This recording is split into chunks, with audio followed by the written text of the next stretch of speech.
Oi, as minhas orações ultimamente têm girado em torno, realmente, clamando pela volta do Senhor Jesus.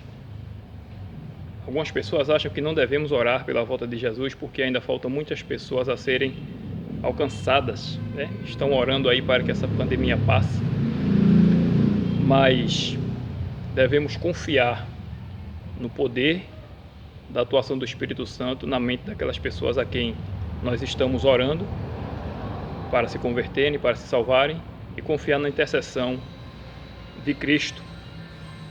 Devemos também ter compaixão pelos que sofrem.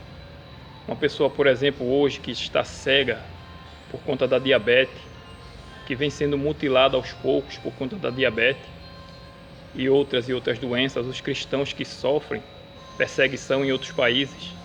Será que nós não devamos ter compaixão?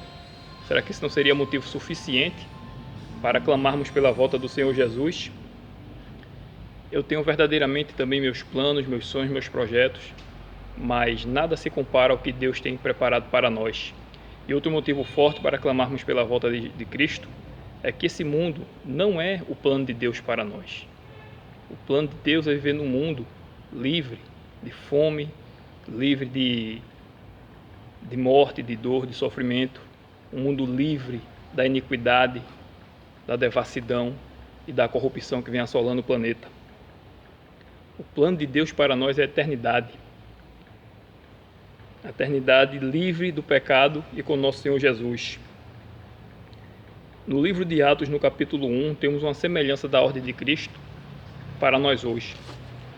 No capítulo 1, no verso 4, quando Jesus comia com os seus discípulos, ele disse o seguinte: determinou-lhes que não se ausentasse de Jerusalém, mas que esperassem a promessa do Pai, a qual disse ele: de mim ouvistes. A promessa do recebimento do batismo do Espírito Santo, como relata também em seguida no verso 5. Mas os discípulos, eles queriam saber quando ocorreria, quando Deus iria restaurar o reino a Israel, como relata no verso 6. Mas no verso 7 Jesus respondeu a eles: não vos compete conhecer tempos ou épocas que o Pai reservou pela sua exclusiva autoridade. Verso 8: mas recebereis poder ao descer sobre vós o Espírito Santo, e sereis minhas testemunhas, tanto em Jerusalém como em toda a Judéia e Samária e até os confins da terra. Ou seja, a missão dos apóstolos era pregar o Evangelho.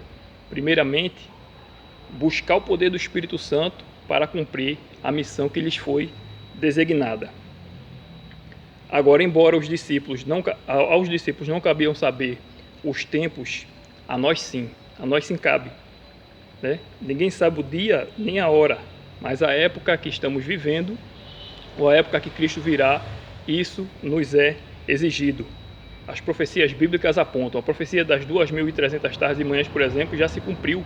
Na época dos apóstolos estava longe a se cumprir. E hoje nós sabemos que estamos vivendo no grande dia da expiação. Estamos à porta de se cumprir Apocalipse 13 e Apocalipse também 17, quando a besta receberá autoridade. Em Atos 1, no verso 14, em obediência a Cristo, eles ficaram reunidos.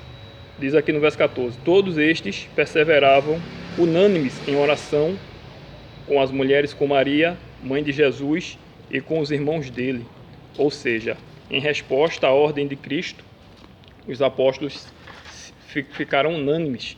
Unânimes em quê? Abandonando as picuinhas que eles tinham com os outros e buscando o poder do Espírito Santo para poder cumprir a missão de pregar o Evangelho.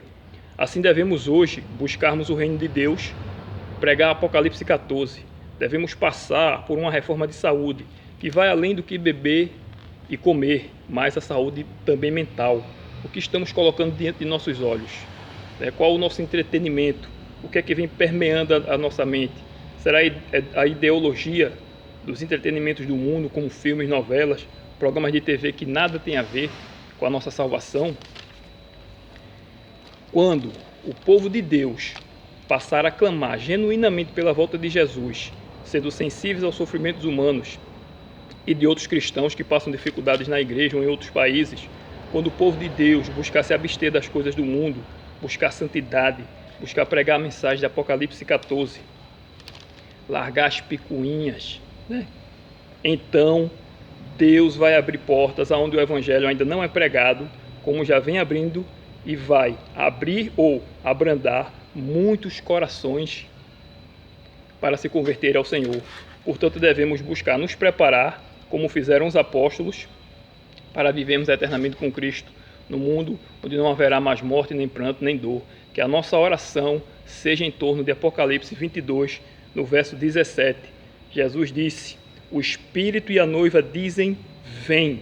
Aquele que ouve, diga: vem. Aquele que tem sede, venha, e quem quiser, receba de graça a água da vida. No verso 20, aquele que dá testemunho destas coisas diz: certamente venho sem demora. E qual foi a resposta de João? Amém.